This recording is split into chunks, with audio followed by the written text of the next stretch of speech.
Big boss ಮನೆಯಿಂದ ಮೊದಲ ವಾರವೇ eliminate ಆಗಿ ಆಚೆ ಬಂದಂತಹ ಬಾಡಿ ಬಿಲ್ಡರ್ ಕರಿಬಸಪ್ಪ ಅವರು ಈಗ ನಮ್ಮ ಜೊತೆ ಇದ್ದಾರೆ. ಸೊ ಅವ್ರನ್ನ ಮಾತನಾಡ್ಸೋಣ, ಏನ್ ಹೇಳ್ತಾರೆ ಅಂತ. ಸರ್, ಬಿಗ್ ಬಾಸ್ ಮನೆಯಿಂದ ಮೊದಲ ವಾರನೇ ಆಚೆ ಬಂದಿದ್ದೀರಾ. ಸೊ ನಿಮ್ಮ ಫಸ್ಟ್ ರಿಯಾಕ್ಷನ್ ಏನು? ಮೇಡಮ್, ಫಸ್ಟ್ ರಿಯಾಕ್ಷನ್ಗೆ ತುಂಬ ಬೇಜಾರಾಗುತ್ತೆ. ಯಾಕಂದರೆ ನಾನು ಇಷ್ಟು ಬೇಗನೆ ಹೊರಗಡೆ ಬರ್ತೀನಿ ಅಂತ ನಾನು ಅಂದ್ಕೊಂಡಿರಲಿಲ್ಲ.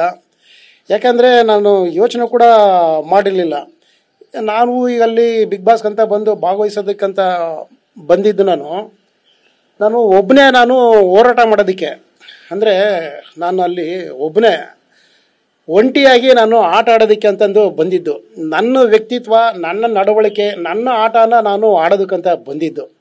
ನೋಡಿದ್ರೆ ಬಿಗ್ ಬಾಸ್ 12 ಸೀಸನಲ್ಲಿ ಇಲ್ಲಿ ಜಂಟಿ ಒಂಟಿ ಅಂತ ಹೇಳ್ಬಿಟ್ಟು ಇಲ್ಲಿ ಪ್ರಾರಂಭ ಆಯಿತು. ಅಲ್ಲಿ ಪ್ರಾರಂಭದ ದಿನವೇ ಅಲ್ಲಿ ಒಂದು ಜನಗಳ ಆಯ್ಕೆಯ ಮೇಲೆ ಒಂಟಿ ಜಂಟಿ ಅಂತ ಮಾಡಿದ್ದು. ಸೊ ನನಗೆ ಅದರಲ್ಲಿ 74% ನಂಬರ್ ಬಂತು, ಅಂದರೆ 74 ಬಂತು. ಇನ್ನೊಂದು ನಂಬರ್ ಬರಬೇಕಾಗಿತ್ತು. ಅದರಿಂದ ನಾನು ಜಂಟಿಯಾಗಿ ಹೋಗಬೇಕಾಯಿತು. ಸೊ ಜಂಟಿಯಾಗಿ ಹೋಗ್ಬೇಕಾಗಿದ್ದಾಗ ನಾನು ನಮ್ಮ ಜಂಟಿಯಾಗಿ ಅಮಿತ್ ಅವ್ರನ್ನ ಆಯ್ಕೆ ಮಾಡ್ಕೊಳ್ಳೋಂಥ ಪರಿಸ್ಥಿತಿ ಬಂತು. ಅವರು ರೇಡಿಯೋ ಜಾಕಿ ಆಗಿರೋದ್ರಿಂದ ಅವರೇ ಬೇರೆ ಕ್ಷೇತ್ರ, ನಾನು ಕ್ರೀಡಾ ಸ್ಪೋರ್ಟ್ಸ್ನಲ್ಲಿ ಬಂದಿರೋದ್ರಿಂದ ನನ್ನದೇ ಬೇರೆ ವ್ಯಕ್ತಿತ್ವ, ಬೇರೆ ಮನಸ್ಥಿತಿ, ಅವ್ರದ್ದೇ ಬೇರೆ ಸ್ಥಿತಿ, ಮನಸ್ಥಿತಿ, ವ್ಯಕ್ತಿತ್ವ. ಇಬ್ರಿಗೂ ಏನಾಯ್ತು ಅಂದರೆ ಹೋದ ತಕ್ಷಣವೇ ಅಲ್ಲಿ ಈಗ ಹೊಂದಾಣಿಕೆ ಮಾಡಿಕೊಂಡು ನಾವಿಬ್ರು ಅಡ್ಜಸ್ಟ್ ಆಗಿ ನಡ್ಕೊಳ್ಳೋದೇ ಸ್ವಲ್ಪ ಟೈಮ್ ತೊಗೊಳುತ್ತೆ ಅಂತ ಹೇಳ್ತೀನಿ. ಯಾಕಂದರೆ ನಾವು ಹೋಗಿ ನೆಕ್ಸ್ಟ್ ಡೇನೇ ನಾಮಿನೇಷನ್ ಸ್ಟಾರ್ಟ್ ಆಗೋಯ್ತು. ನೆಕ್ಸ್ಟ್ ಡೇನೇ.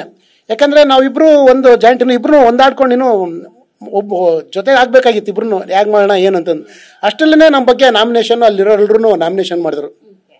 ಅದಕ್ಕಿಂತ ಮುಂಚೆ ನಾನು ಎಲ್ಲರೂ ಮಾತಾಡಿಸ್ಕೊಂಡು ಎಲ್ಲರೂ ನಾವು ಒಳ್ಳೆ ಮನೆಯಲ್ಲಿ ಒಂದು ಸದಸ್ಯರ ಥರ ಎಲ್ಲರೂ ಇದ್ವಿ ಎಲ್ಲರ ಮನೆಯಲ್ಲಿ.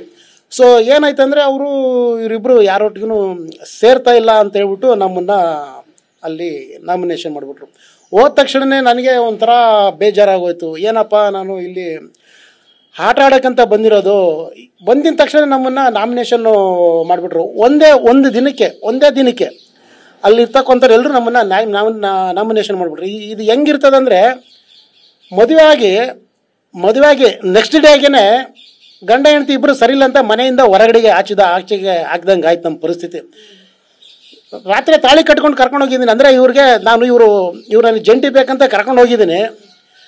ಬೆಳಗ್ಗೆನೇ ನೋಡಿದ್ರೆ ಮನೆಯಿಂದ ಆಚೆ ಹಾಕೋ ಥರ ಆಗೋಯ್ತು ನನ್ನ ಪರಿಸ್ಥಿತಿ. ಇದು ಎಷ್ಟರ ಮಟ್ಟಿಗೆ ಸರಿ ಅಂತದ್ದು ನನಗಂತೂ ಗೊತ್ತಿಲ್ಲ. ನಾನಂತೂ ತುಂಬ ಸ್ಟ್ರಾಂಗ್ ಕಂಟೆಂಟು. ನಾನು ಗೆಲ್ಲಬೇಕಂತಂದೆ ಬಂದಿದ್ದು.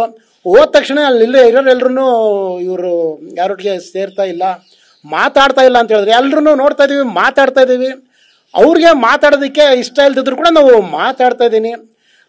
ನೋಡ್ದಂಗೆ ಇದ್ರು, ನಾವು ನೋಡಿದ್ರು ಅವರು ನೋಡಿರೋ ಥರ ನಾಟಕ ಆಡ್ತಾಯಿದ್ರು. ಯಾಕಂದರೆ ಅವರು ನಮ್ಮನ್ನು ನೋಡ್ತಾ ಇದ್ದಿದ್ದು ಬರೀ ಕಣ್ಗಳು ಮಾತ್ರ ಅಷ್ಟೇ ನೋಡ್ತಾ ಇದ್ರು. ಅವರು ನನ್ನ ಮನಸ್ಪೂರ್ವಕವಾಗಿ ನನ್ನ ಮನಸ್ಸು ಕಣ್ಣಿಂದ ಅವ್ರಿಗೆ ಮಾತಾಡಿಸ್ತಾ ಇದ್ವಿ.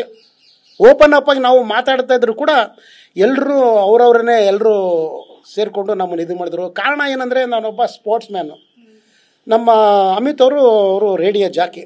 ಸೊ ಅಲ್ಲಿ ಆಲ್ಮೋಸ್ಟ್ ಬಂದಿರೋ ಎಲ್ಲರೂ ಸ್ವಲ್ಪ ಸೀರಿಯಲ್ಲು ಕ್ಷೇತ್ರ ಮತ್ತು ಇದರಿಂದ ಬಂದಿರೋದ್ರಿಂದ ಸೊ ಅವ್ರಿಗೆ ಅದು ಕಂಫರ್ಟಬಲ್ ಆಗೋಯ್ತು. ಎಲ್ಲರೂ ಅವ್ರು ಹೊರಗಡೆಗೆ ಆಲ್ರೆಡಿ ಎಲ್ಲರೂ ಫ್ರೆಂಡ್ ಆಗಿದ್ರು. ಅಲ್ಲಿ ಬಂದ ತಕ್ಷಣ ಅವ್ರು ಅಷ್ಟೂ ಸೇರ್ಕೊಂಡ್ಬಿಟ್ರು. ನನಗೆ ಅಲ್ಲಿ ಯಾರೂ ಪರಿಚಯ ಇಲ್ಲ, ಯಾರು ಅಷ್ಟು ನಾವೆಲ್ಲ ಅವ್ರನ್ನ ಟಿ ವಿಲಿ ಇದೆಲ್ಲ ನೋಡಿದ್ರಿಂದ ನನಗದು ಒಂದು ಹೊಸ ಪ್ರಪಂಚ ಆಗೋಯ್ತು ಹೋದ ತಕ್ಷಣವೇ. ಅವ್ರ ಜೊತೆಗೆ ನಾನಿನ್ನೂ ಅಡ್ಜಸ್ಟ್ ಆಗೋಕ್ಕೆ ಆಗಲಿಲ್ಲ. ಮಾತಾಡಿಸ್ತಾ ಇದ್ದೀನಿ, ಎಲ್ಲರೂ ಪ್ರೀತಿಯಿಂದ ಮಾತಾಡಿಸ್ತಾ ಇದ್ದೀನಿ. ಅಷ್ಟು ಬೇಗನೆ ಇದು ಆಗೋಯ್ತು ಮೇಡಮ್. ತುಂಬ ಬೇಜಾರಾಗೋಯ್ತು. ಇದು ಸೀಸನ್ 12 ಇದು ಒಂಟಿ ಜಂಟಿ ಅಂತ ಮಾಡಿದ್ದೇ ನನಗೆ ಹಿನ್ನಡೆ ಅಂತ ಹೇಳ್ತೀನಿ ಮೇಡಮ್.